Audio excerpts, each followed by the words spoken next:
and welcome to Ribet dengan gue Yorin. Dan gue Yoga. Oke, langsung aja ya. Kita akan bahas beberapa berita. Oke, kayaknya silahkan Yoga Sip. yang pertama. Oke, berita yang pertama kita akan bahas yang sempet rame juga kemarin. Dan pasti Yorin gemes banget nih denger berita ini. Gampang gemesan dia orangnya. Berita tentang cawapres kita nih dari CNN Indonesia. Kata Pak Mahfud, banyak suami terjerat korupsi karena istri tidak baik. Nah lo, pasti udah tahu berita ini, udah pada tahu pasti kan? Pasti udah pada tahu. Udah. Menko Polhukam yang juga calon wakil presiden nomor urut 3, Pak Mahfud MD menyebut banyak suami yang terjerat kasus tindak pidana korupsi karena tuntutan istri. Gue udah komentar sih, cuman gue denger komentar Yorin dulu deh, gimana? Gini, gue Pak Mahfud ya, gue tuh sebenarnya ngefans loh sama Pak Mahfud, tapi pas Iya. beliau komentar soal ini gue langsung kayak mungkin agak ilfeel gitu. Oh, Patah hati. Gini, Pak Mahfud nih harus tahu data dulu. Kejahatan kriminalitas gitu ya di dunia ini Pak didominasi oleh, mohon maaf ya, Ya. laki-laki. Itu dulu deh, didominasi oleh laki-laki. Bapak juga harus tahu itu. Bapak pertama harus tahu itu dulu. Nah, apakah ada istri yang begitu demanding, ingin harta berlimpah sehingga suaminya jadi koruptor? Ya, mungkin ada. Tapi menurut gue gini, satu, itu adalah pembenaran dari suami yang tidak bisa membimbing pasangannya dengan baik. Artinya dia tidak bisa jadi imam atau pemimpin di keluarga sebagaimana mestinya. Ya. Oke, kedua, itu denial aja kalau sebenarnya si suami sedang berada di pernikahan yang toksik. Waduh. Menurut gue ya. Wah. Gitu. Kalau istrinya tidak bisa dibimbing ya dikembalikanlah ke keluarganya, jangan malah jadi korupsi dong gitu. Kok aneh sih mikirnya. Ketiga, kalau benar begitu ya, katakanlah istrinya memang ternyata banyak nuntut gitu ya, Iya, atau enggak jadi problem kenapa suaminya korupsi gitu ya. Kenapa Bapak sebagai warga negara, apalagi pejabat publik, tidak pernah bersuara lebih kencang agar istri-istri koruptor juga ikut di penjara gitu. Ayo, kenapa Pak Mahfud? Padahal nikmatin juga kan ya. Iya dong. Iya, menurut lu gimana Ga? Ya, sebenarnya ini ya, kalau secara umum gue khawatir nih komentar-komentar kayak gini ya, entah dari Pak Mahfud atau dari siapapun gitu. Takutnya jadi, apalagi kan ini kan jelas kan bisa dibilang ini tuh dalam suasana politik ya kan, pilpres ya. Ini gue takutnya khawatir jadi politik misoginis. Jadi apa-apa nyalain perempuan gitu kan. Oh, ini salahnya perempuan nih gitu kan. Ingat gak kemarin sempat ada pencalonan Mas Gibran ya kan jadi cawapres, katanya ada campur tangan ibunya, desas-desusnya ya, dan itu nggak bisa dibuktiin gitu. Jadi kayak dikit-dikit nih nyalahin kaum perempuan nih, entah bener atau enggak. Ini kayak baru cuman dugaan gitu kan. Ya bisa aja misalkan kayak gini, kasus korupsi gitu kan, bukan nyalahin istrinya, bisa aja ya emang suaminya aja yang kacau gitu kan. Ntar giliran yang ini nih nyalain perempuan, nyalain istrinya. Ya menurut gue sih nggak fair sih, Lien. Ya memang banyak sih gitu ya. Kadang-kadang tuh bukan istrinya loh, kadang-kadang tuh selingkuhannya yang kayak gitu. Oke, ya. Ani-ani ya. Ani-ani gara-gara suaminya justru suka jajan gitu. Istrinya tuh biasanya nggak nuntut banyak ya kan. Yang cabang-cabang yang lain nuntut banyak ya kan. Karena mungkin yang korupsi itu sugar daddy juga gitu Nah, kan. bisa jadi ya kan. Ini juga sampai Bu Susi itu sempat komentar juga Ibu tuh. Susi Pujiastuti Gue ya. akan mengutip kata-kata Bu Susi. Ya. Tidak selalu loh Pak Mahfud, justru secara statistik pelaku korupsi lebih banyak laki-laki. Tidak boleh loh korupsi dikaitkan dengan genderism. Begitu kata Bu Susi sempat nge-tweet. Iya, setuju sih. Itu, Nggak bisa dikaitkan sama ini ya. Oh ini banyakan ini nih, banyakan terkait perempuan nih gitu kan. Iya, kan nggak boleh maksudnya. Fokus sama ininya nggak sih apa yang dilakukan gitu kan? Iya, nggak boleh dikait-kaitkan lah Iya, gitu. Apakah mungkin ada yang seperti itu, ada, tapi nggak boleh sampai Pak Mahfud ini membahas sampai ke situ gitu. Menurut gue itu malah jadi bias banget gitu. Terus sampai ada satu lagi juga politikus perempuan. Ibu Eva Sundari yang dulu tuh sempat jadi politikus PDI Perjuangan. Ya, sempat di PDIP. Beliau pindah ke Nasdem. Nah, komentar juga bahwa sekarang jadi jubir tim Anies. Dia mengkritik keras pernyataan khas masyarakat patriarkal yang percaya superioritas laki-laki dan mengelas duakan perempuan Di gitu. kelas 2 kan ya. Waduh. Jadi Gue tuh khawatirnya Lin ya, dengan komentar-komentar kayak Pak Mahfud gini ya, seperti ini gitu kan. Nanti para perempuan-perempuan, ibu-ibu rumah tangga, semuanya segala macam gitu, nanti jadi berpaling loh sama Bapak. Nah, ini milih yang lain gimana loh Pak? Hati-hati loh Pak. Iya kan? Iya, Pak Mahfud ini maksudnya dengan ya, orang jadi bakalan berpikir bahwa kayaknya ada baca presnya belum tentu beliau bakalan berjaya juga ya. Iya, Karena iya. dengan hal seperti ini aja harusnya dengan kemampuan beliau, pengetahuan dan lain-lain kan harusnya lebih bijak dalam memberikan statement gitu. Iya, Ini membuktikan bahwa ternyata enggak juga ya, ternyata selevel beliau bisa begini ternyata gitu. Dan pasti katanya sih sempet hari ini tuh gue baca beliau sudah mencoba untuk mengklarifikasi, but still gitu arahnya kemana kita tahu. Gue sih kalau jadi Ibu Mega gue kesel sih. Waduh. Ya betul. Maksud lo gitu ya. Ya Lihat nggak? nyala-nyalain perempuan nih. Iya. Gitu. Gue penasaran aja. Coba Bu Mega Iya. coba tolong di apa? Di Ditegur. interview. Ya gue nggak tahu ya. Mungkin aja ngebelain sih. Tolong ditegur ya Bu. Iya. Apa kita lanjut aja ke berita kedua? Ya kita lanjut. Oke, berita kedua. Sebenarnya gue pengen bahas soal ini nih, Ya. kemungkinan adanya kekerasan seksual oleh ketua BEM UI. Oke. Udah denger? Gue denger. Gue udah denger. Iya, tapi keterangannya tuh masih simpang siur. Jadi nanti kita bahas kalau misalnya udah ada ini ya keterangan selanjutnya. Lebih lanjut gitu ya. Hari ini emang trending topik sih. Iya. Tapi memang belum ada keterangan beritanya lebih lanjut seperti Iya. apa, nggak tahu kenapa ada berita tersebut gitu. Gue juga mau bahas soal etik endasmunya Pak Prabowo, tapi Oh sudah, iya.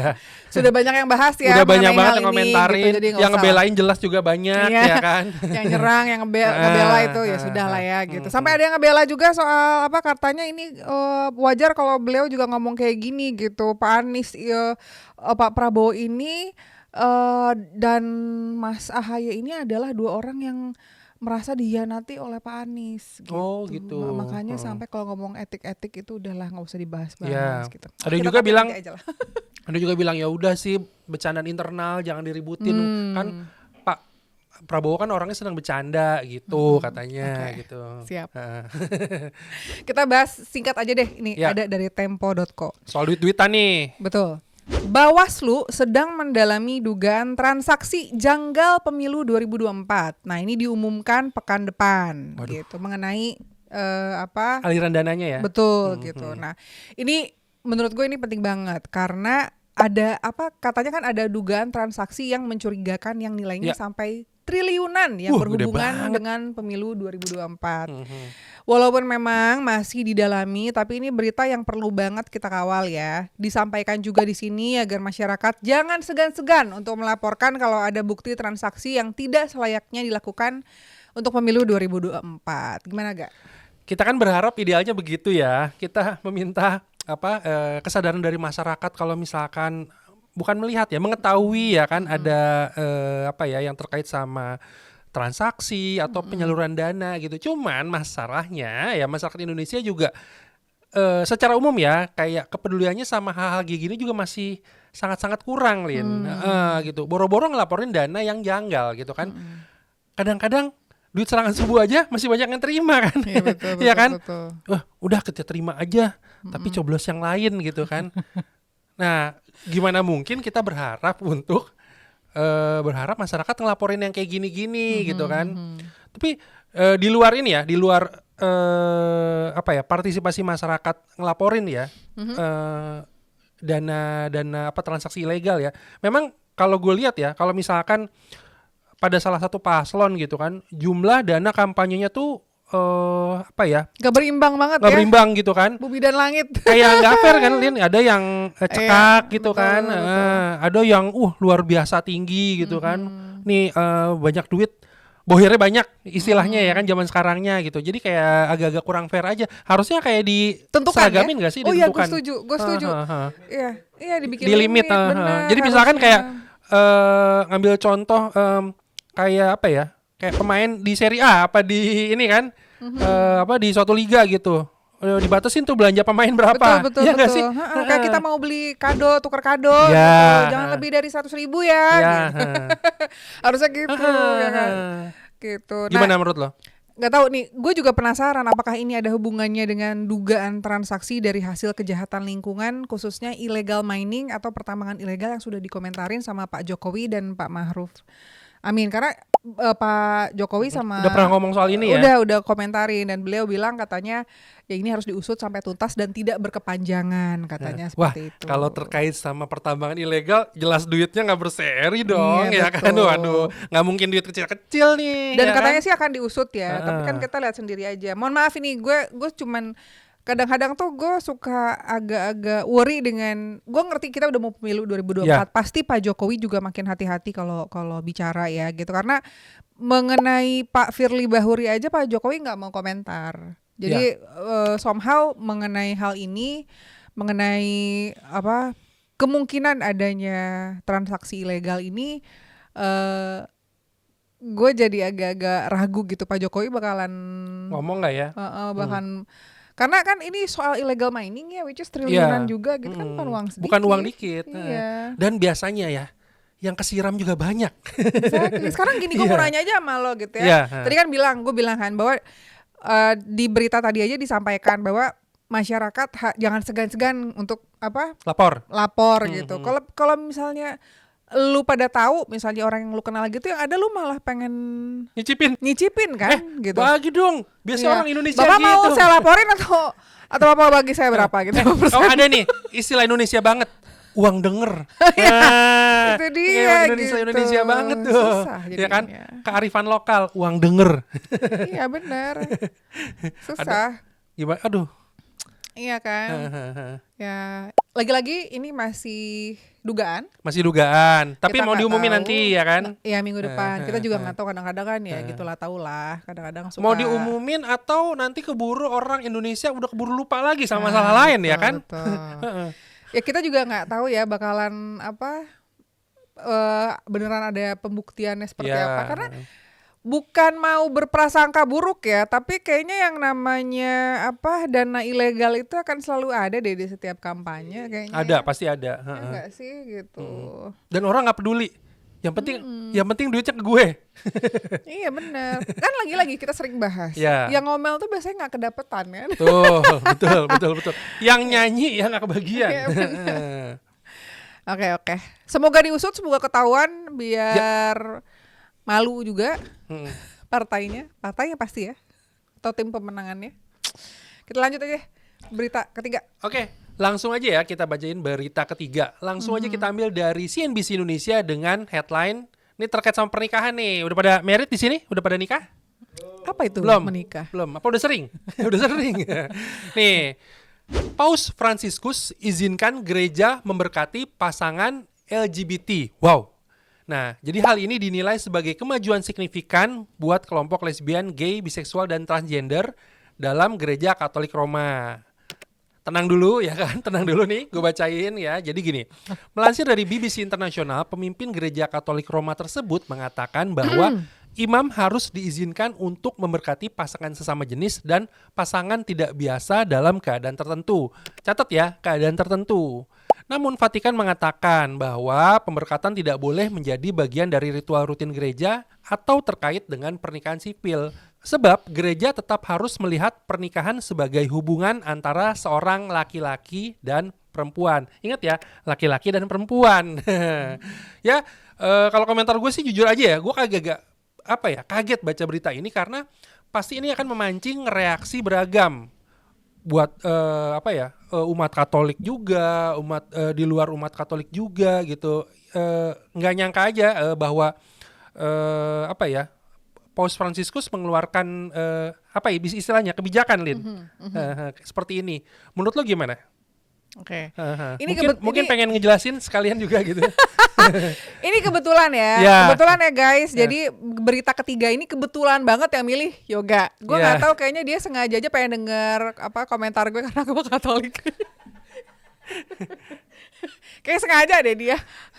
Nggak, tapi gini, gue senang justru gitu. Kayak gue akan mencoba untuk memberikan komentar dari sisi gue pribadi ya, sebagai penganut agamanya, sebagai penganut agama Katolik. Oke, pertama perlu digaris bawahi bahwa bukan sakramen tapi pemberkatan. Jadi kalau sakramen itu kalau di Katolik tuh kayak apa ya, semacam kehadiran Tuhan lah ada di Iya, situ gitu ya. Tapi kalau pemberkatan tuh cuma didoakan saja. Kayak Nah, ini nggak sih, boleh nanya nggak? Misalkan kayak sebanding sama ijab kabulnya di Islam nggak? apa tuh yang mana? Yang ijab kabul yang salaman sama si penghulunya itu sama kayak gitu ya? Ijab kabulnya itu sakramen. Sakramen ya? Iya, Oke, gitu. Kalau pemberkatan tuh memang mungkin ada doa-doa yang mungkin tidak selengkap di sakramen lah istilahnya gitu. Pemberkatan cuma didoain aja. Lagi pula nih Iya, gitu, siapa tahu kan, gue yakin nih banyak banget pastor di dunia yang nggak setuju dengan hal ini. Gue juga nggak setuju ya, by the way gitu ya. Gitu. Banyak yang nggak setuju, dan kalau kita bicara mengenai pemberkatan atau didoain gitu, istilahnya siapa tahu nanti pas didoain juga mudah-mudahan apa doanya kan bisa lain. Gitu. Pasti didoakan tuh yang baik ya Mungkin kan, doakan nggak mungkin yang lebih nggak baik, pasti Iya, gitu. lebih baik gitu. Mungkin kalau pastornya nggak setuju, Iya. doainnya mudah-mudahan sadar gitu kan, kita nggak tahu ya gitu. Dan again, gue banyak banget jangankan umat Katolik, Iya. pastor aja pasti banyak yang nggak setuju dengan Oke, hal ini. berarti gini ya, berarti gue bisa menyimpulkan, jadi ketika Paus Fransiskus mengeluarkan statement ini bukan reaksi secara umum dari bukan reaksi, bukan persetujuan gitu ya seluruh pastor ya, bukan ya. Jadi ini macam-macam gitu Lin ya. Gini, kayak kemarin ya, ini simple thing ya gitu. Kayak misalnya kemarin MUI ya. itu mengeluarkan apa istilahnya? Fatwa, Katanya fatwa. kalau golput Haram haram. katanya gitu. Dia kan manusia gitu ya. Iya. Nah, same thing with Paus gitu. Pope juga sebenarnya manusia yang Iya. mungkin even dia sendiri meragukan dengan keputusannya. Iya, dan gitu keputusan ya. ini tidak terkait sama Apa yang ada di isi Alkitab. ajaran yang ada di Alkitab, nggak Betul ada kan? gitu. Sama aja kayak apa yang diomongin sama MUI itu kan nggak ada di Al-Qur'an. Iya, Same thing apa yang dikatakan oleh Pope itu nggak ada di Alkitab gitu. Jadi ini adalah bagian dari apa ya? Mungkin keputusan yang dia buat karena perubahan zaman dan lain-lain lah, seolah-olah seperti itu gitu. Ya kayak fatwa gitu, tapi kan yang dikeluarkan oleh manusia, ya Iya. kebetulan pemimpin agama gitu, tapi kan enggak juga. Kalau fatwa, jadi gue tadi sempat lihat. Jadi kalau fatwa itu sifatnya kayak petua atau nasihat gitu. Jadi bisa diikutin, bisa enggak gitu. Oke. Ya, gue yakin gue juga nggak akan itu juga pasti ada kekhususan kan tadi kan, tidak semua itu juga harus dilihat berdasarkan kasus per kasus. Iya. Artinya tidak semua kasus itu dia akan mau memberkati dan Iya. lagi-lagi Jadi bukan ada sakramen ya. disclaimernya tuh banyak tadi kan ya kan, kita perlu baca Betul. detail gitu kan. Gue tidak membela ya sama Iya, sekali because buat gue juga ini agak-agak mengganggu. Cuman yang mengganggu gue juga adalah reaksi dari netizen yang komentar tuh kayak gini.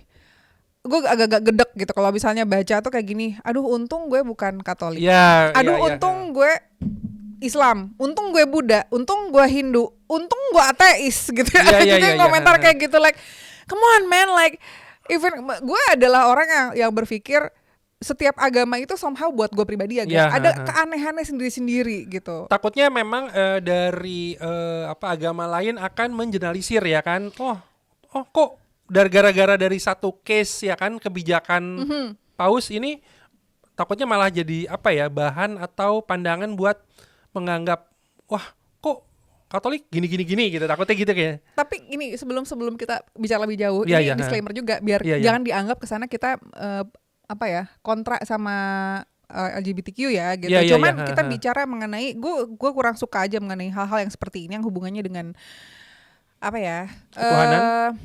Iya, Iya. agama kok sampai yang ini yang gue nggak suka adalah kenapa agama sampai ikut-ikutan memutuskan hal-hal seperti ini gitu. Oke, Gua- oke. gua- Ya walaupun KU aja sering kecolongan ya, ternyata Oh iya, perempuan kan bener. sama perempuan. Waktu itu ya kemarin ada kasus ya, ternyata cowoknya cewek. Iya gitu ya kan. Ya kita nggak tahu lah gitu.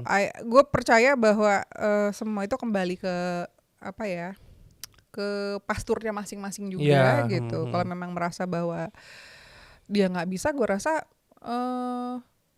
itu nggak akan dilakukan sih. Ya berarti mungkin gini kali, misalkan kayak di Indonesia gitu kan, tiba-tiba ada pasangan sejenis pengen nikah minta diberkati ya, dengan dia mengacu sama apa yang dikatakan Paus Fransiskus itu bisa jadi tolak gitu ya berarti ya. Iya, dan sekarang kalau misalnya katakan ditolak sama gereja, Iya, dia mau marah kemana? iya benar. Setuju. Iya kan gitu. Kalau misalnya itu bertentangan dengan hati nurani si pasturnya, Iya. ya nggak bisa. Berarti nggak bisa ya kayak gini. Ah, pastor gimana sih? Kata Paus Fransiskus aja boleh. Nggak bisa Iya, gitu ya. nggak bisa. Kalaupun dia mau ngomong kayak gitu, tetap ya namanya hubungan tuh tetap ya the God is there. Iya, oke. Bob itu bukan Tuhan gitu. Iya, Jadi iya. itu yang harus dimengerti sama banyak masyarakat juga ya gitu, yang nggak yang mungkin well this is the time untuk attacking the Catholic Church Ya, gitu ya, atau apapun itu ya, namanya juga manusia. Gue selalu percaya bahwa dari dulu gue kebetulan ya guys gitu, kebetulan gue yang tidak pernah menganggap Pope itu gitu ya, Paus itu sebagai a holy person. Yes, he's trying to be a holy person. Oh, yeah. He is trying, but yet still dia masih manusia gitu. Jadi gue ngerasa bahwa apapun keputusannya pun itu berdasarkan pertimbangan yang mungkin juga belum tentu Iya.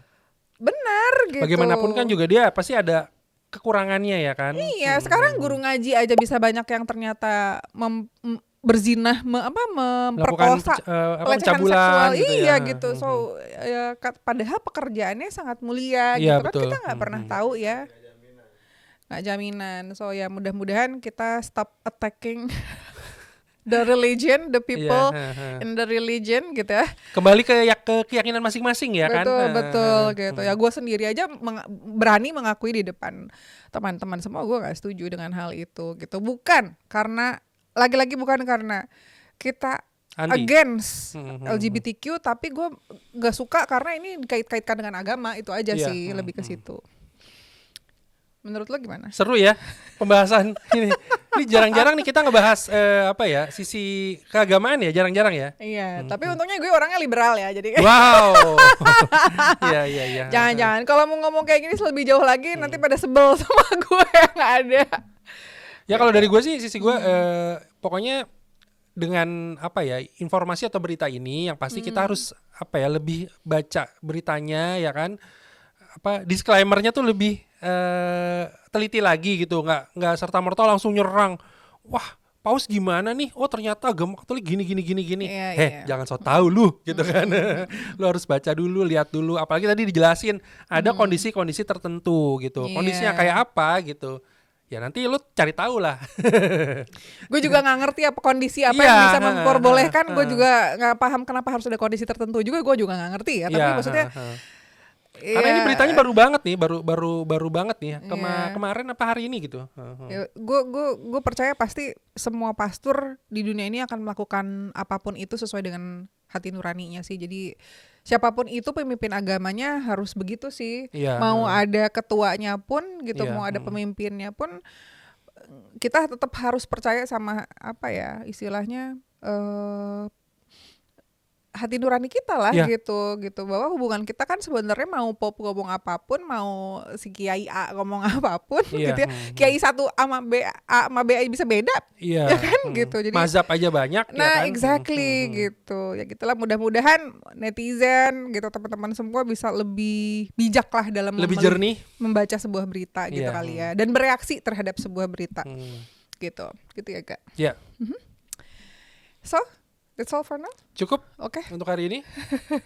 Nanti kita ketemu lagi. Thank you for watching.